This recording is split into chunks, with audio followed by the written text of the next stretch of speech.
Very good evening everyone. चलिए बेटा start करने जा रहे हैं रिवीजन चैप्टर नंबर 1 मॉड्यूल 1 की। बेटा बिल्कुल स्टडी मटेरियल से हमने वाला चैप्टर करा था। आप लोगों ने क्या करना है, अब भी जब ये चैप्टर तैयार करके चलना है तो स्टडी मटेरियल ही आपका बेस बनेगा। ठीक है, डेफिनेटली मैं कोशिश करूंगा एक दो पेज के अंदर अगर मैं मेजर मेजर से पॉइंट्स लिख के आपको दे सका मैं लिख के दे दूंगा। ठीक है जी, स्टार्ट करेंगे।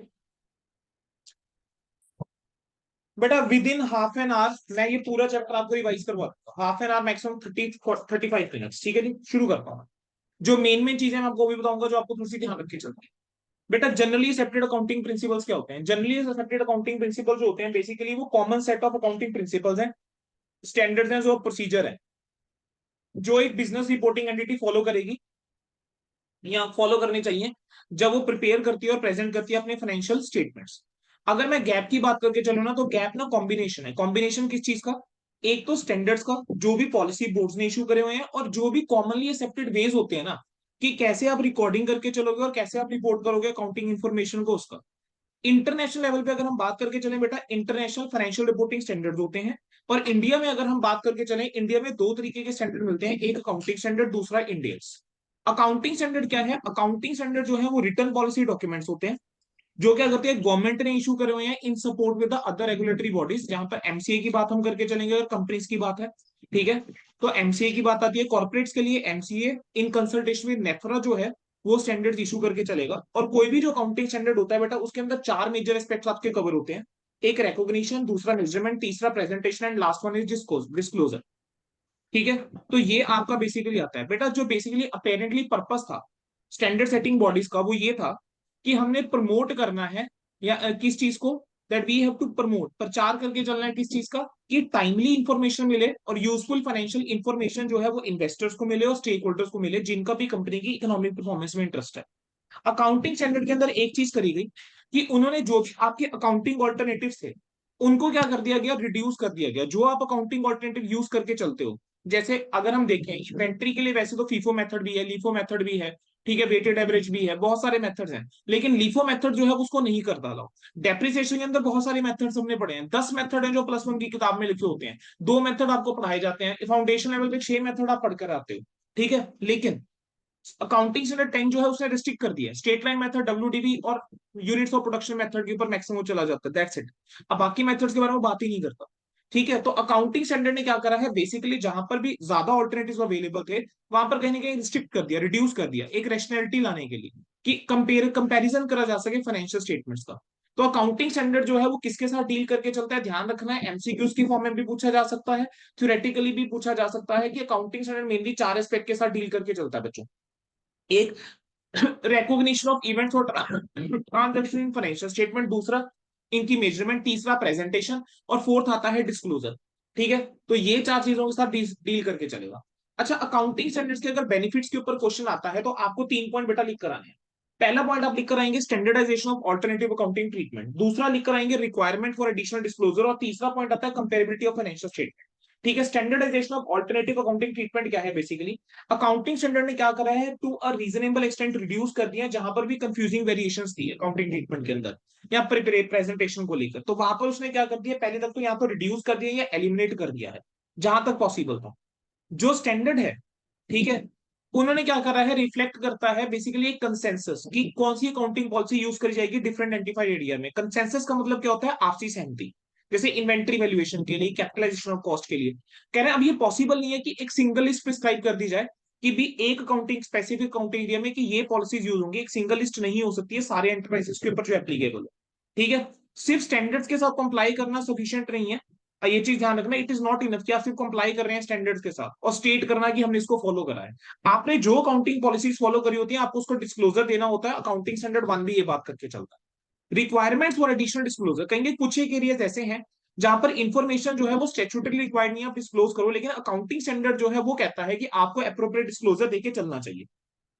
Comparability of the financial statement, कहेंगे अगर आपका देखो स्टैंडर्डाइजेशन अगर है अकाउंटिंग प्रोसीजर की तो डेफिनेटली क्रेडिबिलिटी बढ़ती है, लेकिन क्रेडिबिलिटी के साथ कंपेरेबिलिटी भी बढ़ती है। आप क्या कर सकते हो, इंट्रा फॉर्म भी कंपैरिजन कर सकते हो, यानी इंट्रा एंटरप्राइज कंपैरिजन कर सकते हो डिफरेंट फाइनेंशियल ईयर्स का, अपनी ही एंटिटी के क्या कर सकते हो फाइनेंशियल्स को कंपेयर कर सकते हो। और इंटर फॉर्म कंपैरिजन कर सकते हो, किसी और एंटिटी के साथ कंपैरिजन करके आप लोग क्या है चल सकते हैं। ठीक है, जो उसके बाद बेटा क्या आता है, अब अकाउंटिंग स्टैंडर्ड जो होते हैं ना बेटा, वो प्रिंसिपल बेस्ड होते हैं। तो जो अब एप्लीकेशन है अकाउंटिंग स्टैंडर्ड्स की, वो बड़ा ना एक प्रोफेशनल जजमेंट वहां पर इन्वॉल्व हो जाती है, जहां पर भी आप कह लीजिए कि कॉम्प्लेक्स बिजनेस ट्रांजेक्शन आती है। ठीक है। अगर अकाउंटिंग स्टैंडर्ड जब आप फॉलो करते हो, डेफिनेटली आपको साथ में लीगल रिक्वायरमेंट भी देख के चलनी है।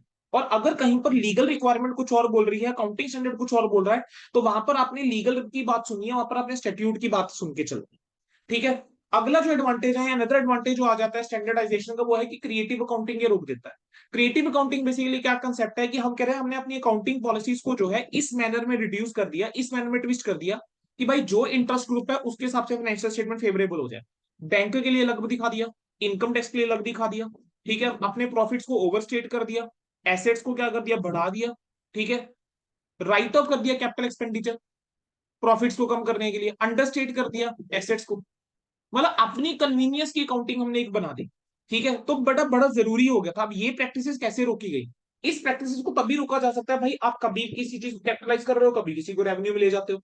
तो इस चीज के लिए बड़ा जरूरी हो गया था। तो क्या करा गया कि देखो कर्व करने के लिए इसको क्या करा गया, कैपिटलाइजेशन के रूल्स निकाल दिए गए। अब जैसे आप देखो तो अकाउंटिंग स्टैंडर्ड 10 है, क्या वो बताता है कि कब कैपिटलाइजेशन करनी है? अकाउंटिंग स्टैंडर्ड 16 भी बताता है कब कैपिटलाइजेशन करनी है। अकाउंटिंग स्टैंडर्ड 26 में भी कैपिटलाइजेशन की बात होती है कि कब इंटेंजिबल एसेट की कौन सी कॉस्ट को कैपिटलाइज करके चलना है। अगर तुम्हें AS16 थोड़ा सा याद हो, AS16 यही बोलता है ना कि अगर जो भी आपका इंटरेस्ट है यानी बोर्निंग कॉस्ट ऑन क्वालिफाइंग एसेट है, दैट शुड बी कैपिटलाइज। याद आ रहा है? लेकिन यस सर। AS16 के अंदर ये भी बात होती है कि कब आप सस्पेंशन कर दोगे, सिसेशन की भी बात होती है, और क्या ये भी बात होती है कि कमेंसमेंट कब होगी, कब यस आप सर। बोर्निंग कॉस्ट में कैपिटलाइज करना कमेंस करोगे, क्या उस बारे में बात होती है? यस और नो? Yes sir. है ऐसा? ठीक है। तो बेसिकली बेटा अकाउंटिंग स्टैंडर्ड जो है, उसने क्या कर दिया है, गाइडेंस प्रोवाइड कर दी है इस मैटर को लेकर। So this is an important area from examination perspective कि what are the benefits of accounting standard. 3 point तो बेटा लिखने ही लिखने हैं, उसके अलावा ये जो 2 पॉइंट एक जो है कि क्रिएटिव अकाउंटिंग की रिडक्शन लेकर आता है, वो वाला पॉइंट आपने लिख कर आना। अच्छा, स्टैंडर्ड सेटिंग प्रोसेस की हम बात करके चलो। तो इंडिया में स्टैंडर्ड जो है वो कैसे सेट होते हैं? बेटा आईसीआई जो है वो हमारी क्या है, अकाउंटिंग बॉडी है इंडिया के। ठीक है। बेसिकली उसने क्या करा था, रोल लिया अकाउंटिंग स्टैंडर्ड, कॉन्स्टिट्यूट करा क्या, अकाउंटिंग स्टैंडर्ड बोर्ड 1977। वैसे एक्सपेक्टेड नहीं है कि एमसीक्यू के अंदर अब इतना डेप्थ के अंदर जाए कि आपसे ये पूछे एएसबी कब सेटअप हुआ था, नहीं पूछेगा। ठीक है। आईसीए ने क्या करा, इनिशिएटिव्स लिए कि वो अकाउंटिंग स्टैंडर्ड इशू करेगा। ठीक है। इंश्योर करने के लिए कि जो स्टैंडर्ड सेटिंग प्रोसेस है वो पूरा क्या है, कंसल्टेटिव है और ट्रांसपेरेंट। अकाउंटिंग स्टैंडर्ड बोर्ड क्या करता है, वो इंटरनेशनल अकाउंटिंग स्टैंडर्ड देखता है, आईएफआरएस देखता है, जब वो फ्रेम कर रहा होता है अकाउंटिंग स्टैंडर्ड इंडिया, और ट्राई करता है कि जो हमारे इंडिया में लॉ एप्लीकेबल है, उस लॉ के अकॉर्डिंग वो क्या हो, सूटेबल। ठीक है। उस लॉ के अकॉर्डिंग हो जो हमारा बिजनेस एनवायरनमेंट है, हम जैसे हमारे यहाँ एप्लीकेबल जो लॉज है, जो हमारी कंट्री का एनवायरनमेंट है, उस अकॉर्डिंग। अकाउंटिंग स्टैंडर्ड बोर्ड की अगर हम बात करके चले, उसके अंदर कौन कौन आता है, इसके ऊपर एमसीक्यूज कहीं ना कहीं देखो बेटा बनता सकता है कि अकाउंटिंग स्टैंडर्ड बोर्ड में कौन कौन आता है। ठीक है। अकाउंटिंग स्टैंडर्ड बोर्ड के अंदर इंडस्ट्री के रिप्रेजेंटेटिव आ जाते हैं, एसोसिएशंस आ जाती हैं। ठीक है। जैसे एसोकैम हो गया, सीआईआई हो गया, देन एफआईसीसीआई हो गया, रेगुलेटर्स हो गया, अकेडमिशियंस हो गए, गवर्नमेंट डिपार्टमेंट्स हो गए। कह रहे दो अकाउंटिंग स्टैंडर्ड बॉडी जो है वो कौन कॉन्स्टिट्यूट करता है, it is constitute by council of ICI. ठीक है। लेकिन वो इंडिपेंडेंट है, बेशक आईसीआई की काउंसिल ने बनाई हुई है, लेकिन that is an independent body. NFRA जो है वो क्या करता है, स्टैंडर्ड रेकमेंड करता है एमसीए को, और एमसीए जो है वो कंपनीज के लिए स्टैंडर्ड जो है वो निकाल देता है। अब स्टैंडर्ड सेटिंग प्रोसीजर क्या रहता है बेटा, सबसे पहले ना उन एरियाज को आइडेंटिफाई कर जाता है। इसके ऊपर एमसीक्यू कैसे बन सकता है, दो तरीके से। एक बन सकता है इसके थ्योरेटिकल क्वेश्चन कि आपसे वो पूछ ले कि इंडिया में स्टैंडर्ड सेटिंग प्रोसीजर क्या है, या what is the standard setting procedure of the ASB. तो ऐसे केस के अंदर आपको स्टेप्स लिख कर आने होंगे। ठीक है। 8 स्टेप है, 8 स्टेप चार्ट वाइज बना दो चल जाएगा।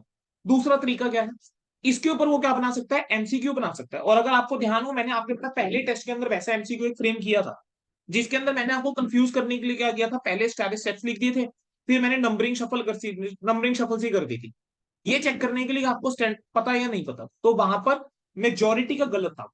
ठीक है बेटा, सबसे पहले क्या है, आप आइडेंटिफाई करेंगे वो ब्रॉड एरियाज। ठीक है। जहां पर एएस की जरूरत है, तो आइडेंटिफाई कर सकते हैं। अकाउंटिंग स्टैंडर्ड बोर्ड सबसे पहले एरियाज आइडेंटिफाई करता है। एरियाज आइडेंटिफाई करने के बाद क्या करा जाता है, स्टडी ग्रुप बनाए जाते हैं। एएसबी क्या करेगा, स्टडी ग्रुप बनाएगा। ठीक है। उनको स्पेसिफिक प्रोजेक्ट वो कंसीडर करके चलेंगे, वो क्या करेंगे, ड्राफ्ट बनाएंगे, या आप कह लीजिए जो भी अकाउंटिंग स्टैंडर्ड है बेसिकली, पहले उसको अपना ड्राफ्ट बनाया जाएगा। ड्राफ्ट के अंदर लिखा होगा कि ऑब्जेक्टिव क्या है स्टैंडर्ड का, स्कोप क्या है, डेफिनेशन क्या है, ठीक है, क्या टर्म्स यूज करी गई हैं स्टैंडर्ड के अंदर, रिकॉग्निशन और मेजरमेंट प्रिंसिपल्स होंगे, प्रेजेंटेशन और डिस्क्लोजर रिक्वायरमेंट होगी, वो सब लिख रखी होंगी स्टैंडर्ड के अंदर। ठीक है। अब ये जो प्रिलिमिनरी ड्राफ्ट है उसको कंसीडर करा जाएगा, अगर उसके अंदर कोई रिवीजन की जरूरत है उसको रिवीजन करी जाएगी। ठीक है। जो भी डेलिब्रेशन आएंगे उसके बेस के ऊपर उसको रिवाइज करा जाएगा। फिर उसके बाद क्या होगा, फिर ड्राफ्ट जो है उसकी सर्कुलेशन करवाई जाती है, फिर ड्राफ्ट बनाया जाता है और उसकी सर्कुलेशन कराई जाती है। ठीक है। अब जो ड्राफ्ट है अकाउंटिंग स्टैंडर्ड का, वो काउंसिल मेंबर्स होते हैं आईसीआई के, बेटा उसको सर्कुलेट कराया जाता है, या जो भी आपकी आउटसाइड बॉडीज होती हैं जैसे एमसीए हो गया, ठीक है, ministry of corporate affairs, SEBI, CAG हो गया, देन सीबीडीटी हो गया, या स्टैंडिंग कॉन्फ्रेंस एक है ऑफ पब्लिक एंटरप्राइज, उनको क्या भेजा जाता है कमेंट्स के लिए कि भाई अब आप अपनी ओपिनियन दो, आप इसके ऊपर कमेंट करो। ठीक है।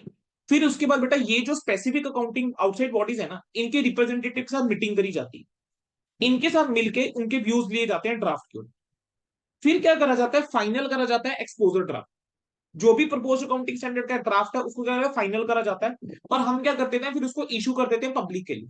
अगर आप देखोगे ना आईसीए की बेटा हमें क्या होती है, मेल आई होती है, मुझे नहीं पता स्टूडेंट्स को मेल आती है नहीं आती, बट इस बारे में, बट हमें ना मेंबर्स को ना मेल आती है जब भी कोई नया स्टैंडर्ड आता है, या जब भी कुछ ऐसा चेंज हो रहा होता है ना, जैसे इंडियस के अंदर अगर एक पैराग्राफ भी चेंज करा जा रहा है या कुछ एक ओपिनियन है, तो वहां पर हमारे कमेंट्स के लिए ना क्या आ जाता है, हमें मेल आ जाता है, कहते हैं कि ये वाला पैराग्राफ हम चेंज कर रहे हैं, कह रहे हैं आप अपने कोई कमेंट देना चाहते हैं इसके ऊपर आप दे सकते हैं, तो उन्होंने प्रॉपर एक गूगल फॉर्म टाइप बनाया होता है जिसके ऊपर हम प्रॉपर वहां पे फिल करके उसको सबमिट कर सकते हैं, अपने कमेंट्स दे सकते हैं।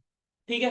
फिर क्या करते हैं, मॉडिफाई कर जाता है ड्राफ्ट को, अब जो भी हमें कह लीजिए कि कमेंट्स मिले हैं, फाइनल ड्राफ्ट ही कंसीडर करा जाता है, बेसिकली फाइनल ड्राफ्ट बनाया जाता है। अगर लगता है कोई चेंजेस करने हैं ड्राफ्ट के अंदर, तो ड्राफ्ट के अंदर चेंजेस कर जाते हैं वो एएसबी के साथ कंसल्टेशन। फिर उसके बाद क्या होता है, अकाउंटिंग स्टैंडर्ड को इशू कर दिया जाता है, आईसीआई इशू कर देता है accounting standard non corporate entities के लिए, और कॉर्पोरेट एंटिटीज के लिए जो अकाउंटिंग स्टैंडर्ड है वो मिनिस्ट्री ऑफ कॉर्पोरेट अफेयर्स जो है वो इशू कर देता है इन कंसल्टेशन विद नेचर। अगर स्टेप्स की बात करके चलो, सबसे पहले एरिया आइडेंटिफाई करा जाएगा, फिर कॉन्स्टिट्यूट करा जाएगा स्टडी ग्रुप, फिर प्रिपेयर करा जाएगा ड्राफ्ट और उसको सर्कुलेट करा जाएगा, फिर व्यूज लिए जाएंगे डिफरेंट आउटसाइड बॉडीज के, फिर एक्सपोजर ड्राफ्ट को फाइनल करेंगे। ठीक है। फिर कमेंट लेंगे भी एक्सपोजर ड्राफ्ट के ऊपर, फिर मॉडिफाई करेंगे ड्राफ्ट को, और उसके बाद अकाउंटिंग स्टैंडर्ड इशू कर देंगे। ठीक है। अब होता क्या था बेटा, पहले अकाउंटिंग स्टैंडर्ड बोर्ड जो है ना वो अकाउंटिंग स्टैंडर्ड इंटरप्रिटेशन इशू करता होता था, जिसके अंदर जो भी क्वेश्चंस होते थे ना कि भाई ये स्टैंडर्ड कैसे लगेगा, उस बारे में वो बताते। ठीक है। अब ये इशू करे जाते थे स्टैंडर्ड इशू करने के बाद, तो जो अथॉरिटी थी इस अकाउंटिंग स्टैंडर्ड इंटरप्रिटेशन की, वो वही अथॉरिटी थी जो एएस की रिलेटेड अथॉरिटी थी। लेकिन हुआ क्या, सेंट्रल गवर्नमेंट ने जब नोटिफिकेशन निकाली अकाउंटिंग स्टैंडर्ड के रिगार्डिंग, जो नोटिफिकेशन निकाली सेंट्रल गवर्नमेंट ने फॉर गवर्नमेंट, वहां पर क्या करा गया, कंसेंसस के थ्रू, यानी आपसी सहमति से डिसाइड करा गया कि जो एएसआई है उसको मर्ज कर दिया जाए एक्सप्लेनेशन की तरह, यानी जो अकाउंटिंग स्टैंडर्ड इंटरप्रिटेशन होती हैं उसको हम क्या कर दें एक्सप्लेनेशन के साथ मर्ज करके और अकाउंटिंग स्टैंडर्ड का ही हिस्सा बना दें। ठीक है। कौंसिल जो थी आईसीआई की, फिर उन्होंने क्या डिसाइड करा, देखो, उन्होंने, ये तो कंपनीज के लिए हुआ बात, कौंसिल ने क्या डिसाइड करा कि हम क्या करेंगे, एएसआई के कंसेंसस पोर्शन को क्या करके चलेंगे, एक्सप्लेनेशन का हिस्सा बना देंगे नॉन कॉर्पोरेट के लिए भी। बेसिकली हुआ क्या, कॉर्पोरेट और नॉन कॉर्पोरेट के लिए सेम क्या हो गए, अकाउंटिंग स्टैंडर्ड हो गए।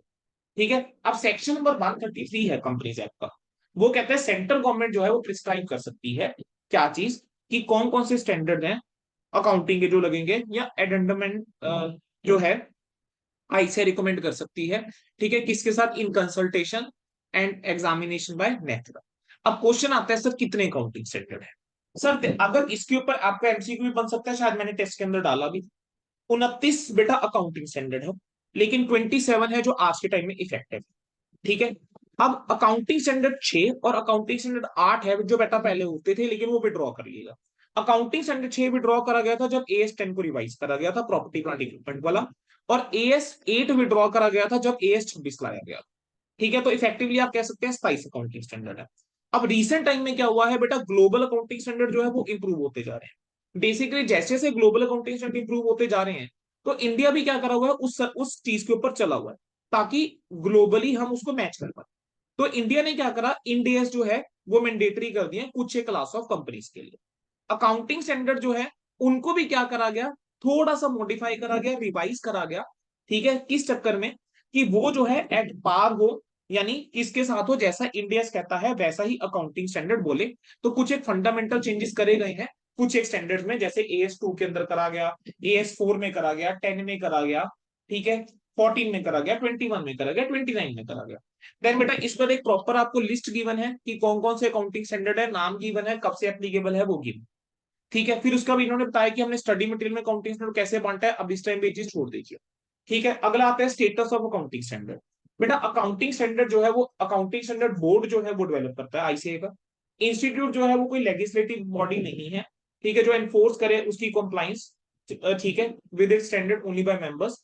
बेसिकली स्टैंडर्ड जो है वो लॉ को रूल नहीं कर सकते, ओवरराइड नहीं कर सकते लॉ, जो लोकल रेगुलेशंस है उसको नहीं कर सकते। इंस्टीट्यूट कोई लेजिस्लेटिव बॉडी नहीं है। ठीक है, तो अकाउंटिंग स्टैंडर्ड जो है वो क्या गए, मैंडेटरी करे गए हैं। रिस्पेक्टिव स्टैंडर्ड के अंदर डेट एप्लीकेबल बताई गई है कि कब से मैंडेटरी है, yes there are certain exceptions. और हमने वो एप्लीकेबिलिटी ऑफ अकाउंटिंग स्टैंडर्ड में भी देखा हुआ है कि क्या क्या एक्सेप्शंस है। आपने देखा है वहां पे लेवल्स है, मतलब है ना, कि कौन सा स्टैंडर्ड किस लेवल के ऊपर एप्लीकेबल है, किसके ऊपर नहीं है। ठीक है, वो सब हमने क्या पढ़ा हुआ है, पढ़ा हुआ। तो जो इंप्लीकेशन है मैंडेटरी स्टेटस की, किसके ऊपर डिपेंड करता है, कि जो लॉ है गवर्निंग द एंटरप्राइज, क्या वो कहता है कि अकाउंटिंग स्टैंडर्ड को कंप्लाई करना है। जैसे कंपनीज एक्ट की बात करके चले तो कंपनीज एक्ट में खुद स्पेसिफिकली बोला गया है कि भाई कंपनी को जो है वो AS के साथ क्या करके चलना है, अप्लाई करके चलना है। कंपनीज को AS जो है वो अप्लाई करके चलना है।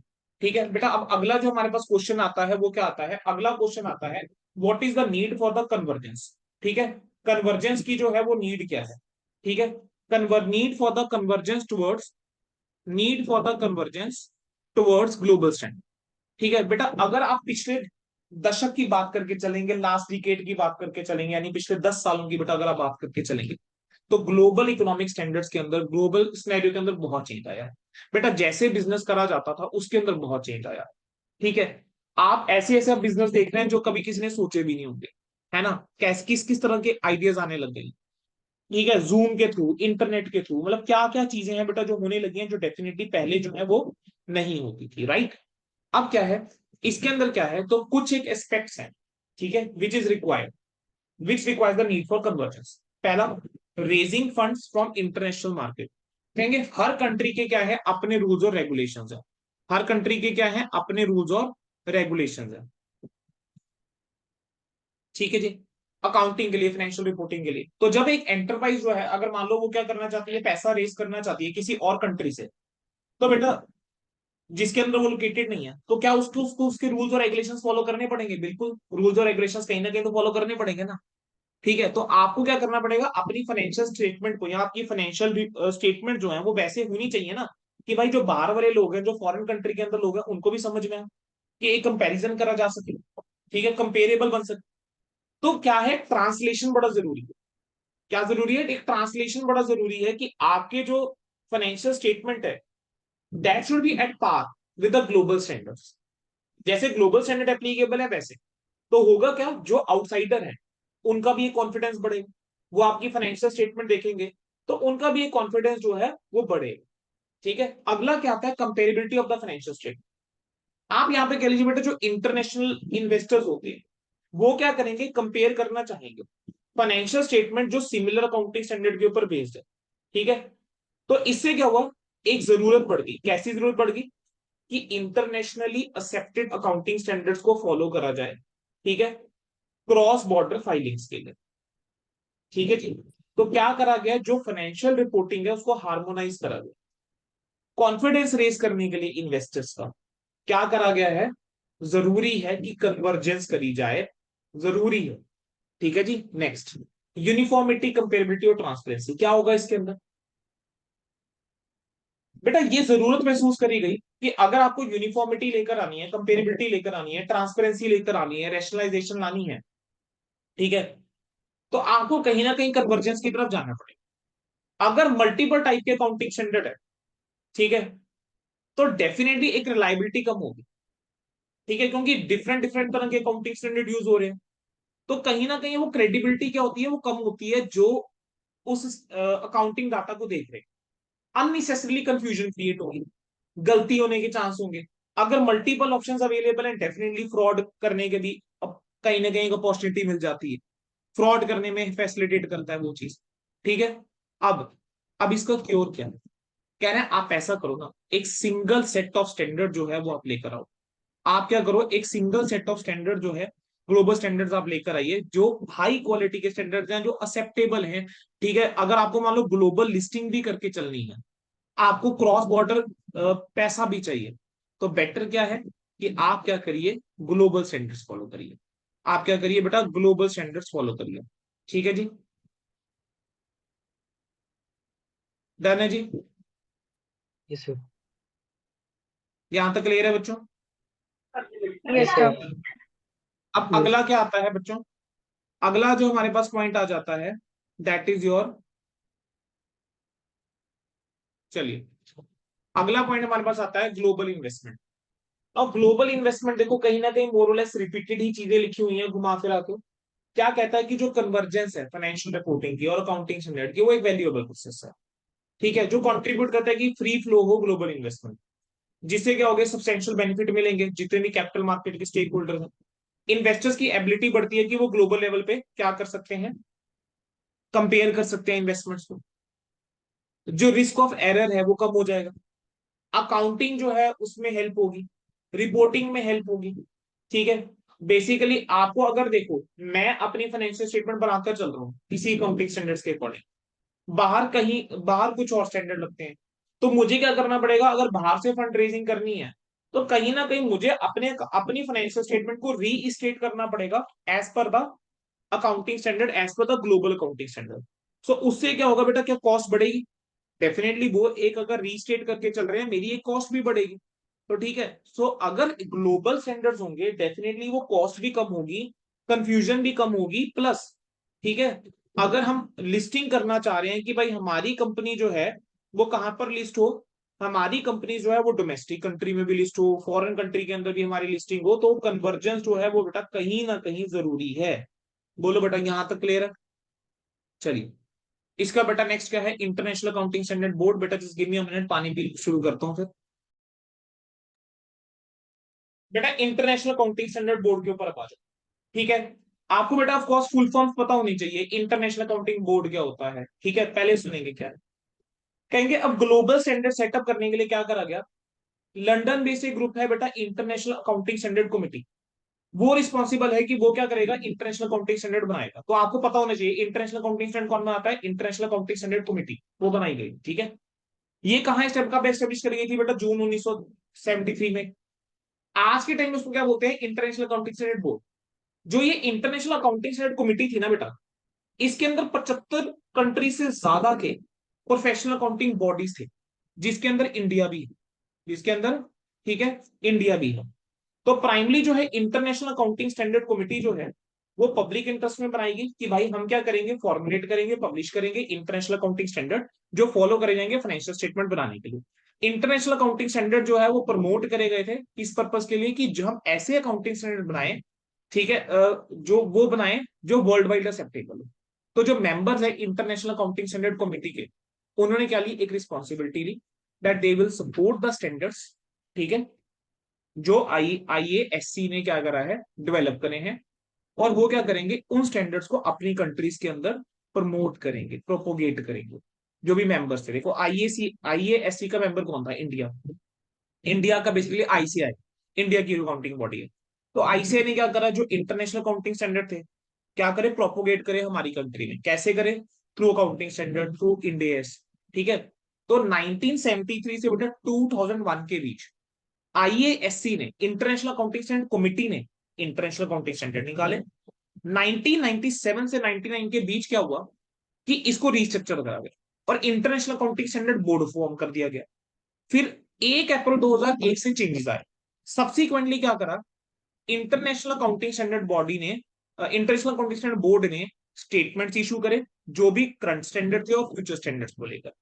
तो आईएएसबी जो है वो क्या करता है, उसमें प्रोनाउंसमेंट निकालता है, वो जिसको बोल देता है IFRS, international financial reporting standard. ठीक है, तो बेसिकली आईएएसबी ने क्या करा कि जो स्टैंडर्ड आईएएससी ने करे हुए थे इशू, उसको उन्होंने रिजेक्ट नहीं करा। उन्होंने कहा वो कंटिन्यू रहेंगे, उनको बस हम क्या बोलेंगे, इंटरनेशनल अकाउंटिंग स्टैंडर्ड। और जो यानी 31 मार्च 2001 तक इशू करे गए, उनको बेटा आज क्या बोला जाता है, इंटरनेशनल अकाउंटिंग स्टैंडर्ड। और जो स्टैंडर्ड बेटा इंटरनेशनल अकाउंटिंग स्टैंडर्ड बोर्ड ने इशू करे, उनको बोला जाता है आईएफआरएस। मैंने जानबूझ के कंफ्यूज करने के लिए बेटा इसके ऊपर एक एमसीक्यू टाइप आपके लिए ड्राफ्ट जो है वो किया था, अगर आपको याद हो। ठीक है जी, चलिए नेक्स्ट। अब international financial reporting standard as global standard. बेटा अगर आपसे कोई पूछ ले, या इसके ऊपर एमसीक्यू बन सकता है, मैंने क्लास में पढ़ाया हुआ है कि important for MCQ. International financial reporting standards के अंदर बेटा क्या आता है?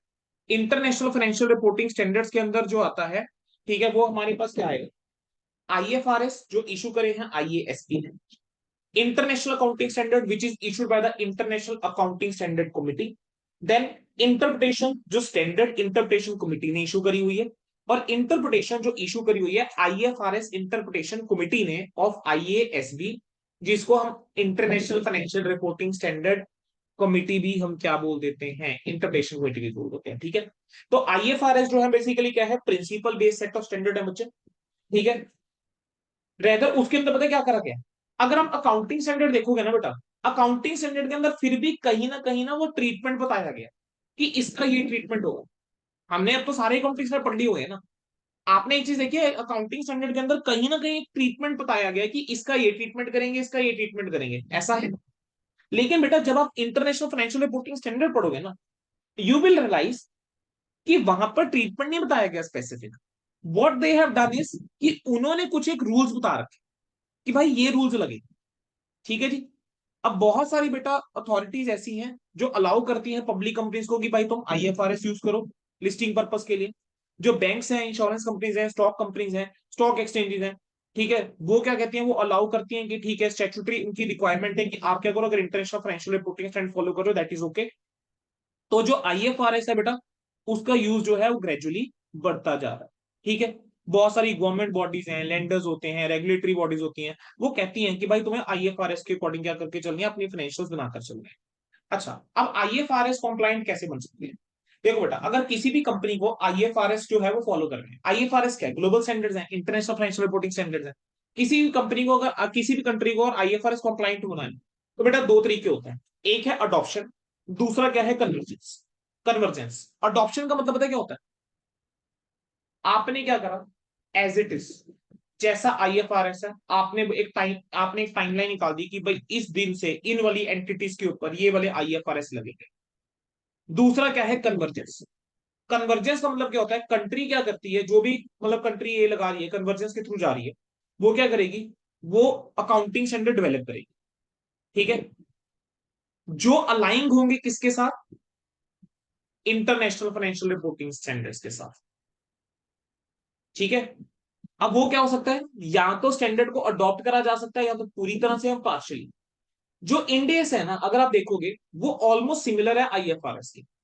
अभी आपने ना इंडेस पढ़े हैं ना आपने आईएफआरएस पढ़े हैं। बेटा जब आप इंडेस कभी पढ़ोगे, यू विल रियलाइज कि आईएफआरएस और इंडेस जो है वो ऑलमोस्ट सिमिलर है। Yes, there are some curve-outs.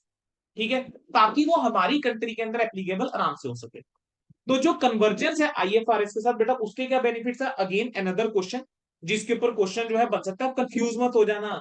Paper के अंदर अगर कन्वर्जेंस विद आईएफआरएस के बेनिफिट पूछना है तो ये आता है, और कन्वर्जेंस जरूर, नीड क्या है कन्वर्जेंस की, वो अलग है। Conversion with IFRS is different. ठीक है, कन्वर्जेंस विद आईएफआरएस से क्या बेनिफिट मिलेगा, एक तो बेटा इन्वेस्टर का क्या है, कॉन्फिडेंस बढ़ेगा। ठीक है, ट्रांसपेरेंसी बढ़ती है, कंपेरेबिलिटी बढ़ती है। आप क्या कर सकते हो, inter form, inter unit, inter industry comparison कर सकते हो। ग्रुप कंसोलिडेशन जो है वो पॉसिबल है। ठीक है, बड़े आराम से करी जा सकती है, इरिस्पेक्टिव ऑफ ग्लोबल लोकेशन, क्यों हर जगह एक जैसे स्टैंडर्ड फॉलो हो रहे हैं। अगर डिफरेंट डिफरेंट स्टैंडर्ड फॉलो हो रहे हैं और मुझे कंसोलिडेशन करनी है, तो सबसे पहले मुझे सारी की सारी फाइनेंशियल स्टेटमेंट को अलाइन करना पड़ेगा एक जैसे अकाउंटिंग स्टैंडर्ड्स के अकॉर्डिंग, और फिर मैं कंसोलिडेशन कर पाऊंगा। फिर क्या है, एक्सेप्टेबिलिटी है by the stock exchange, globally acceptable है। ठीक है, तो आपकी जो इंडियन कंपनीज हैं बेटा, वो भी क्या हो सकती है, ग्लोबली लिस्ट हो सकती है अगर आईएफएस फॉलो हो रहे हैं। देन बेटा अगला कंसेप्ट जो आता है, वो आता है कि काविन क्या होते हैं और कावोट्स क्या होते हैं। बेटा गवर्नमेंट ऑफ इंडिया जो है उसने क्या करा, आईसीए के साथ कंसल्टेशन के थ्रू डिसाइड करा कि हम क्या करेंगे, कन्वर्ज करेंगे, ना कि अडॉप्ट करेंगे आईएफआरएस। तो ये जो कन्वर्जन का डिसीजन है वो लिया गया था। ठीक है, अब ये जो कन्वर्जन का डिसीजन लिया गया, इसके अंदर अब हमारे पास क्या चीज आ जाती है, सुनेंगे। यहां पर उसने बोला है कि इंडियस फॉर्मुलेट हमने करे। जब इंडियस बनाए गए, हमने ये ध्यान रखा कि जो भी इंडियस बनाए जा रहे हैं, that are in align with the maximum possible in line, वो क्या है, कॉरेस्पॉन्डिंग इंडियस के, वो इंटरनेशनल अकाउंटिंग स्टैंडर्ड जैसे हैं या आईएफआरएस जैसे। ठीक है। ऑफ कोर्स डिपार्चर वहां लिया जहां पर जरूरी है, जहां पर लगा ये बड़ा इसेंशियल है कि यहां पर इंटरनेशनल अकाउंटिंग स्टैंडर्ड से अलग चलना पड़ेगा, यहां पर आईएफआरएस से अलग चलना पड़ेगा, सिर्फ वहां पे डिपार्चर लिया गया। तो एक तो बेटा टर्मिनोलॉजी का डिफरेंस आया। जैसे अगर मैं बात करके चलो, इंडिया में आप बैलेंस शीट बोलते हो, है ना, लेकिन बेटा इंटरनेशनली पता क्या बोल दिया जाता है? इंटरनेशनली बोल दिया जाता है statement of financial position. India में आप क्या बोलते हो? Profit and loss. इंटरनेशनली बोला जाता है स्टेटमेंट ऑफ कॉम्प्रिहेंसिव इनकम। तो जब आप फाइनल लेवल पे जाओगे, आप कुछ और टर्म पढ़ रहे होंगे साथ में, ठीक है, अदर कॉम्प्रिहेंसिव इनकम पढ़ के आप पढ़ते हो एक कंसेप्ट। फिर क्या है, रिमूव कर दिए गए ऑप्शंस जो है अकाउंटिंग प्रिंसिपल ऑफ प्रैक्टिसेस के। अगर आप देखोगे, ऑप्शंस जो है वो रिमूव कर दिए गए हैं इंडियस में, जैसे आईएफआरएस के अंदर है, ताकि कंसिस्टेंसी बनी रहे, कंपेरेबिलिटी बनी रहे, ठीक है। अगला क्या है, डिफरेंस है इकोनॉमिक एनवायरनमेंट के अंदर। क्या क्या फैक्टर कंसीडर करे जाते हैं जब ये चेंजेस करे जाते हैं? डिफरेंस है इकोनॉमिक एनवायरनमेंट के अंदर। आपकी कंट्री का इकोनॉमिक एनवायरनमेंट अलग है, किसी और की कंट्री का इकोनॉमिक एनवायरनमेंट अलग है, ठीक है। तो आप एज इट इज आईएफआरएस कैसे इंप्लीमेंट कर सकते हो? सो आप क्या करते हो, अपनी कंट्री के हिसाब से जो भी अकाउंटिंग पॉलिसीज के अंदर या प्रिंसिपल्स या प्रैक्टिसेस के अंदर जो डेविएशन हम लेकर आते हैं, ये जो डिफरेंसेस होते हैं, ठीक है बेटा, बस इन्हीं को हम क्या बोलते हैं? कार्व आउट बोलते हैं। तो अगर कोई पूछ ले कार्व आउट क्या है, तो आपको पता होना चाहिए कि जो डिफरेंसेस आते हैं ना इकोनॉमिक कंडीशंस की वजह से, उसकी वजह से जो हम डेविएशंस लेकर आते हैं, ठीक है, आईएफआरएस को एज इट इज अप्लाई करके हम क्या करते हैं, जो भी अकाउंटिंग प्रिंसिपल या प्रैक्टिस जो आईएफआरएस के अंदर स्टेटेड है, उसको थोड़ा सा डेविएट करके चलते हैं, ठीक है। वो जो डेविएशन बच्चे करके चलते हैं ना, ठीक है, वो जो डेविएशन हम करके चलते हैं बेटा, इसी को क्या बोलते हैं? हम कार्व आउट हम बोलते हैं। उसके अलावा बेटा क्या है, कुछ एक एडिशनल गाइडेंस है जो इंडिया के अंदर गिवन है, ओवर एंड अबव जो एडिशनल गाइडेंस दी जाती है बेटा, उसको क्या बोला जाता है? कार्विंग बोला जाता है। उसको क्या बोला जाता है बच्चे? कार्विंग बोला जाता है। बोलो बेटा, क्या यहां तक क्लियर है? क्या यहां तक क्लियर है बच्चों सारा? Yes, sir. ठीक है। तो अगला कंसेप्ट क्या है? Yes, sir. ओके सर, अगला कंसेप्ट है convergence to IFRS in India. Practically ये मुझे थोड़ा सा अनइम्पोर्टेंट लगता है, क्योंकि बेटा एएस आपके मेन सिलेबस का हिस्सा है। चलो इंडेस के बारे में थोड़ा सा पूछ ले, जो हमने अब तक पढ़ा बहुत ज्यादा इंपॉर्टेंट है, टेंथ मुझे उतना इंपॉर्टेंट नहीं लगता है, but I can not completely rule this out, means लिखा हुआ है तो एक बार पढ़ लेने में हर्ज नहीं। Convergence to IFRS in India. कहना ग्लोबलाइजेशन के सिनेरियो में इंडिया अपने आप को ऐसा नहीं कर सकता कि अकाउंटिंग डेवलपमेंट से अलग रख ले, कि हम जो रखेंगे हम तो वही करेंगे जो हम शुरू से करते आ रहे हैं। नहीं जी, अगर आपको ग्लोबली मैच करना है तो आपको भी चेंजेस करने पड़ेंगे। तो इंडिया में अब तक क्या है, आइए, नेफ्रा है और बहुत रेगुलेटर्स हैं, सेबी है, आरबीआई है, ठीक है। उनका एम क्या है कि कंप्लाई करेंगे हम आईएफआरएस के साथ टू द एक्सटेंट पॉसिबल, ठीक है, ताकि जो है फाइनेंशियल रिपोर्टिंग स्टैंडर्ड ऐसे होने चाहिए कि वो ग्लोबली एक्सेप्टेड हो, कि हम जो अपनी फाइनेंशियल स्टेटमेंट फिर उससे बनाकर चलें, that financial statement should be globally accepted.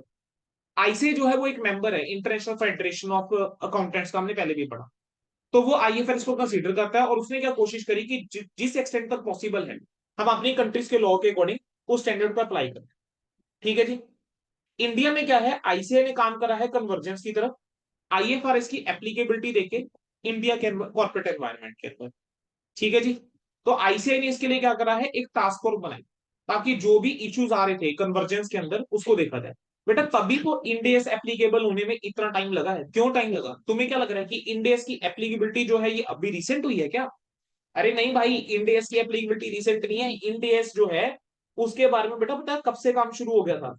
इंडेस के बारे में काम तो बेटा 2006 में शुरू हो गया था, 2006 में।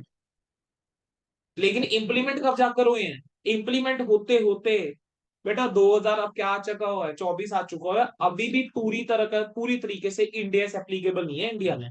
फेज मैनर में इंडिया इंप्लीमेंट हो रहे हैं, अभी भी हर जगह इंडिया एप्लीकेबल नहीं है, ठीक है।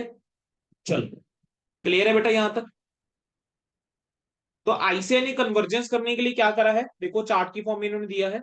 आईसीआई ने बेटा कन्वर्जेंस करने के लिए क्या करा, उन्होंने अडॉप्ट नहीं करा, उन्होंने आईएफआरएस को अप्लाई करा इंडियन कंडीशंस को देखते हुए, कुछ एक डेविएशन करिए आईएफआर से अगर रिक्वायर्ड है, और डिसीजन लिया कि हमने हमारे यहाँ दो स्टैंडर्ड चलेंगे, एक तो अकाउंटिंग स्टैंडर्ड जो हमारे एग्जिस्टिंग वाले हैं, दूसरा इंडियस चले। अकाउंटिंग स्टैंडर्ड इंटर में पढ़ा देता है, और फाइनल लेवल पे क्या पढ़ा देता है?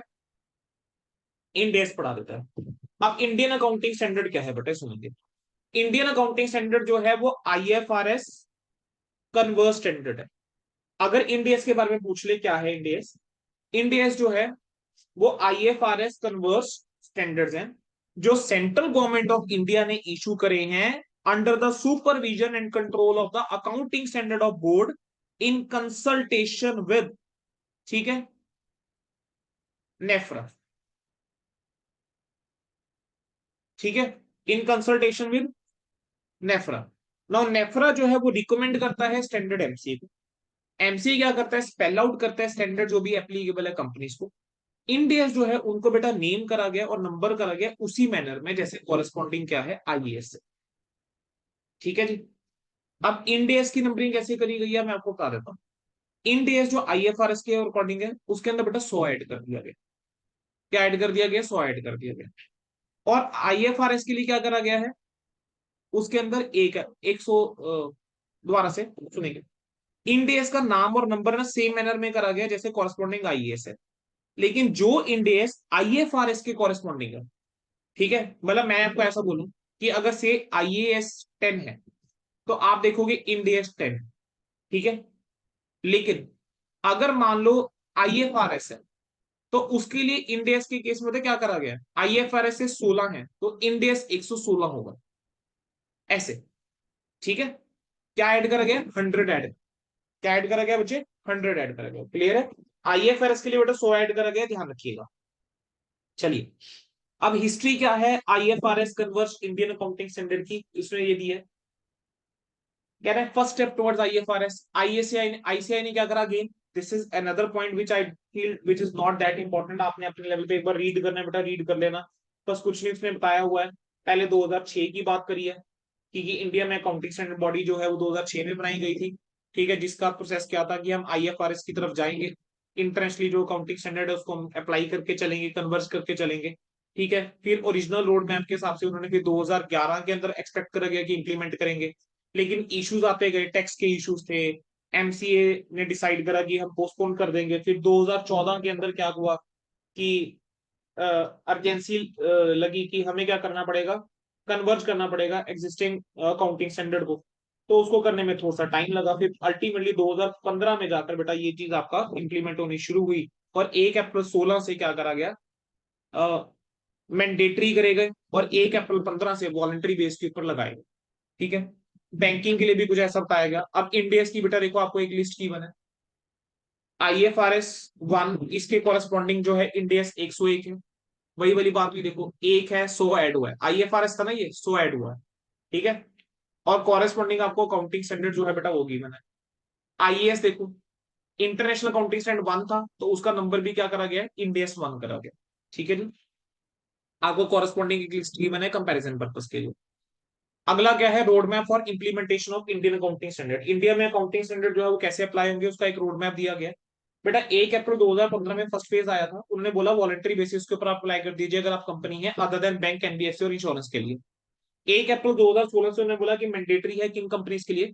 इसके ऊपर बेटा एमसीक्यू मुझे लगता है कि अगर टेस्ट करना चाहे करने को कर सकता है, तो थोड़ा सा कोशिश करना अगर याद हो पाए, ठीक है, नहीं याद हो पाया कोई बात, ठीक है, उतना इंपॉर्टेंट नहीं है। मैं कह रहा हूँ there are areas which are, there are better areas to ask for यार, ठीक है। लेकिन प्रॉब्लम वही आ जाती है कि जब ऑब्जेक्टिव टाइप क्वेश्चन आ जाए ना, वहां दिक्कत हो जाती है, क्योंकि ऑब्जेक्टिव टाइप क्वेश्चन में अगर ये वो टेस्ट कर ले तो तुम ये नहीं कह सकते कि यार ये कैसे पूछ लिया, ठीक है, कि ये क्यों पूछ लिया, तुम ये नहीं कह सकते। तो थोड़ा सा अगर पढ़ रखा होगा ध्यान रहेगा, 500 करोड़ है।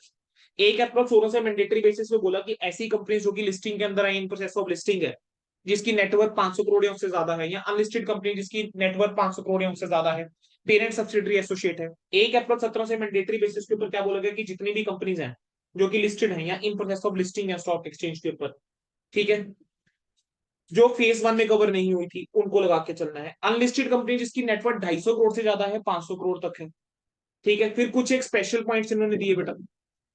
नेक्स्ट आ जाता है फिर इसी तरीके से बेटा इन्होंने एनबीएफसी के लिए बताया। एनबीएफसी के केस में भी देखोगे तो 1 अप्रैल 2018 से इन्होंने बोला जिसकी नेटवर्थ 500 करोड़ से ज्यादा है। 1 अप्रैल 19 से ऐसा बोला कि जिसकी नेटवर्थ जो है वो 500 करोड़ से कम है। एनबीएफसी जिसकी जो कि अनलिस्टेड है 250 करोड़ से नेटवर्थ ज्यादा है लेकिन 500 करोड़ से कम है, ठीक है। तो ये सब उन्होंने क्या करा है, बताया है इस मैनर में कि कब से किसके ऊपर एप्लीकेबल है, ठीक है जी। डन है बच्चों, बेटा आपका ये चैप्टर जो है वो पूरा हो गया है। अब इस चैप्टर के ऊपर अगर आप देखोगे एमसीक्यूज बेटा इसके प्लीज एक बार गो थ्रू करके चल लेना। थ्योरेटिकल क्वेश्चन की अगर हम बात करके चलें, ठीक है, ऑब्जेक्टिव्स हैं, प्रोसेस है, सिग्निफिकेंस ऑफ एमरजेंस ऑफ देखो आईएफआरएस। अगेन मैं वही कह रहा हूँ कि मैं तुम लोगों को बोल दूं बेटा ठीक है यार ये टॉपिक छोड़ दो, वो गलत हो जाएगा। अब इन्होंने यहाँ पे emergence of IFRS global standard उसका सिग्निफिकेंस ही पूछ डाला थ्योरेटिकल क्वेश्चन में। फिर कार्बिन एंड कार्ब आउट्स का मतलब पूछ डाला। ठीक है, तो कुछ छोड़ के जाना गलत हो जाएगा। यस, जहां पर टाइमलाइंस आ रही है, डेट्स आ रही है, I think that is something जिसके ऊपर टेस्ट नहीं करा जाएगा। बट जहां तक थ्योरेटिकल वाली जो चीजें हैं उसको तो बेटा एटलीस्ट आपको पता होना चाहिए। सो जब आप ये चैप्टर अब अपने लेवल पे पढ़ोगे, so what you should no कि गैप का मतलब क्या होता है आपको पता होना चाहिए। अकाउंटिंग स्टैंडर्ड का क्या मतलब होता है, you should know. Accounting standard के अंदर क्या क्या एस्पेक्ट्स आते हैं, वही recognition, measurement, presentation and disclosure, वो आपको पता होना चाहिए। You should know what are the benefits of accounting standard. India में अकाउंटिंग स्टैंडर्ड कैसे सेट होते हैं, स्टैंडर्ड सेटिंग प्रोसीजर आपको पता होना चाहिए। अकाउंटिंग स्टैंडर्ड कितने हैं सब, 29 और 27, दैट यू नो। ठीक है, फिर उसके बाद कन्वर्जेंस की रिक्वायरमेंट क्या है, important. Need for convergence important. ठीक है, then international accounting standard board के बारे में एक बार पढ़ लेना। टू बी फ्रैंक मुझे ऐसा नहीं लगता है कि इसके ऊपर क्वेश्चन बनेगा। स्टिल जो फुल फॉर्म्स हैं, आईएएसबी क्या है, वो सब थोड़ा सा एक बार पता होगा बेटर है। आईएफआरएस के अंदर क्या क्या आता है, important from MCQ point of view. चार चीजें थी, IFRS issued by IASB, international accounting standard issued by IASC, interpretation issued by standard interpretation committee, and interpretation issued by the IFRS interpretation committee of IASB. ठीक है, अच्छा IFRS complaint करने की क्या क्या मेथड्स थे सर, दो हैं, एक है अडॉप्शन, दूसरा क्या है, कन्वर्जेंस है। अच्छा कन्वर्जेंस के बेनिफिट्स क्या है, इंपॉर्टेंट है। What are the benefits of convergence, पढ़ लेते हैं। Convergence with IFRS, carve outs और काम इन क्या होते हैं, we have gone through that topic. Then convergence to IFRS in India, practically मैं बात करके चलो, मुझे इतना इंपॉर्टेंट नहीं लगता है जहां आईएफआरएस की बात आती है, बट क्योंकि एक प्रैक्टिकल क्वेश्चन है, we can not completely ignore the fact. ठीक है, देन उसके बाद बेटा आपके क्या है, इंडेस के बारे में कैसे रोड मैप है। इंडेस का रोड मैप मुझे लगता है that is something which you can skip on the last day, but एक बार उससे पहले पढ़ लोगे ठीक है। तो बेटा मैं आपको यही सजेशन दूंगा, कोशिश करना कि एटलीस्ट एक बार पूरा चैप्टर पढ़ो।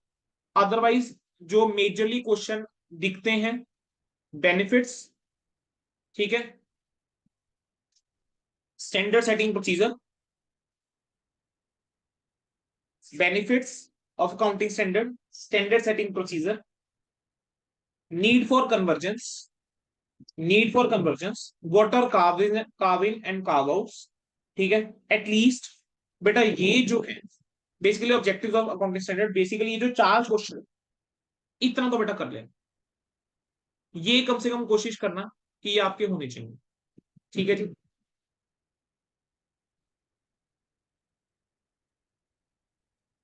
Okay sir. ठीक है जी,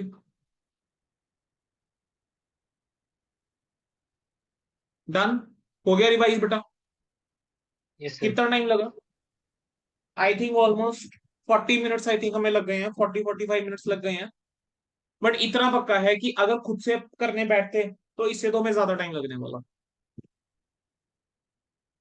ऐसा है, ऐसा है या ओके। नहीं है, ठीक है। एटलीस्ट होगा क्या, वीडियो से थोड़ा सा जल्दी हो जाए। और बेटा रट्टाफिकेशन में नहीं जाना है, ठीक है, रट्टाफिकेशन की तरफ नहीं जाना है, बस इतना ध्यान रखो। चलो, now what we will do, we will just end this session and just give me 5-7 minutes. After 5-7 minutes I will start with buyback. ठीक है, चलिए एंडिंग का क्वेश्चन बच्चों।